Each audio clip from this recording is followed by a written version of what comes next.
Okay guys, ఇప్పుడు మనం కపిల తీర్థం గురించి తెలుసుకుందాం. కృతయుగంలో కపిల మహర్షి ఇక్కడ శివుని కోసం ఘోర తపస్సుని చేశాడట. ఆ తపస్సు మెచ్చిన పరమశివుడు పాతాళంలో నుంచి భూమిని చీల్చుకొని ఇక్కడ వెలిశాడని స్థల పురాణం. కపిల మహర్షి కారణంగా మహాశివుడు ఇక్కడ వెలిశాడని శ్రీ కపిలేశ్వర స్వామి అని పేరు వచ్చింది. ఇక్కడ లింగాన్ని కూడా కపిల లింగం అని అంటారు. కృతయుగం, దీన్నే సత్యయుగం అని కూడా అంటారు.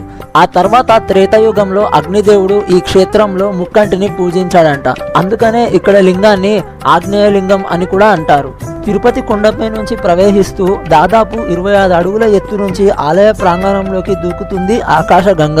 ఈ మందిరము చోళల కాలంలో నిర్మించారు. అప్పట్లో రాయన్ రాజేంద్ర చోళ అనే చోళ అధికారి దీని నిర్మాణ సూత్రధారి. ఆ తర్వాత విజయనగరపు రాజు కాలంలో దీన్ని అప్పటి పాలకులు అలవారు తీర్థం అని పిలవడం ప్రారంభించారు.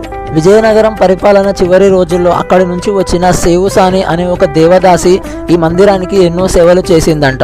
ఆవిడే ఇక్కడ వినాయకుడిని ప్రతిష్ఠించింది అని చెప్తారు.